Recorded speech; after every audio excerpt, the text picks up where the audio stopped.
I look at content. I don't look at any of the physical aspects of the statement. I look at the content and equate that to a thought process. What was a person thinking when they wrote it? How are they thinking? And I glean a lot of information out of that. What you're seeing there is just really, for me, it's just note taking. Each one of those colors and lines and circles and notations is a different part of represents a different part of language, and it's a visual reminder for me as to what's there. Each one of those colors and little hieroglyphics has a different meaning to it, and so it's just, for me, it's basically it's a roadmap. It's a map of a person's thoughts. That statement, that document, is the closest thing that we have to a videotape of that event. If you could get inside of Brian Laundrie's mind with a video camera and videotape his thoughts, that's what it would look like if he's the person that wrote it. So these are your notes, Lieutenant. These are your notes from the Laundrie notebook, right? You kind of put this together. Yeah, this is a transcript of the notebook.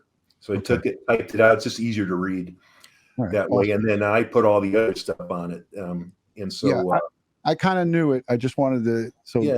Some people weren't following, so I wanted everybody to understand what that was. Oh yeah, they see the handwritten version, and then it's just easier for me to see it and understand what's there. So all that stuff you see on there is my notes, and tells me what's going on. And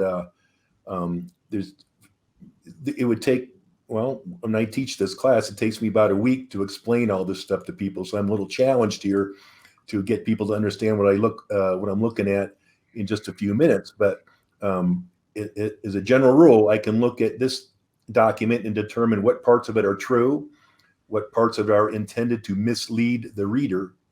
I guess you'd call that a lie, but it's more of a deception. And a lot about hidden meaning in the language. And when I say hidden meaning in this case, it's a lot about the relationships between the people. So there's a premise that I go into this analysis, and that is that every crime ever committed is the result of a problematic relationship. Relationships are everything. If I don't have enough money, I'm going to steal it. If I don't like somebody, I'm going to kill them. And so relationships cause, I know it's kind of odd, but relationships cause crime. And so knowing what the relationships are between the people in this document, i.e. Brian and Gabby, and there's some references to siblings and friends and family, what those relationships are tell me a lot about what's going on in his mind and what parts of it are true and not. I know it's a little convoluted, but there are definitely signs in this statement that whoever wrote it is intending to mislead the reader, create a different impression than what really happened. So, Bob, you have these color code schemes here for highlights. Are you able to share that with us, or you want to keep that a trade secret? Yeah, no, that's okay, because it's without getting too in depth. I think rather than the colors, some of the other hieroglyphics and markings in there are probably a little bit more important. You'll see a lot of circles in there. The red circles. Yeah, red circles. Those are pronouns. And not to get all grammatical on everybody, but pronouns are probably the most important thing that I look at. And that's what those pronouns are, what going to reveal the nature of the relationships between the people in the story. As an example, the word we, and you can see that up towards the top of this in the first 5-6 lines, you see the word we and our and us quite a bit. The word we, to your subconscious mind, it means something good, a good, close relationship. So whenever we see the author use the word we in regard to somebody else and themselves, it means that things are good. The relationship is good. If we don't see the word we, it means that the relationship is less than that, something downgraded.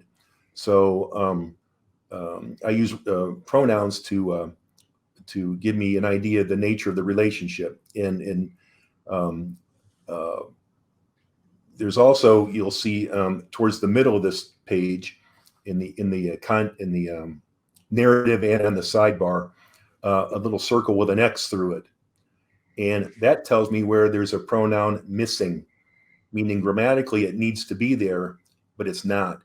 And some people might say, well, that's, just bad grammar. And it's like, no, it's our author here has demonstrated that he knows how to use a pronoun or those words properly. And when he leaves them out, it's one of the strongest signs of deception that exists. And I'll give you an example here. If your audience can see line 15 there, there's a black kind of a marker there. That's where he describes, that's the very, very beginning of the actual event that led to her death. And he says, rushing back to our car, trying to cross streams of Spread Creek before it got too dark to see. There's a little circle there with an X through it. He left out a pronoun. And most people we don't know what that pronoun is. Is it the word I? Is it the word we? Is it she and I? It doesn't say. There needs to be a person attached to that action. What that represents in the person's subconscious is a lack of commitment. It's an extremely strong sign of deception that he leaves the pronoun out there. It's a sign that he can't commit to what he's saying. It's not dependable information. It's intended to mislead the reader. And so that happens heavily in his description of I guess he called it the death event. He leaves these pronouns out, and they're critical to credibility. And so I can say with confidence that his description of what happened that led to her death is misleading the reader. It didn't happen the way that he said. Mm-hmm.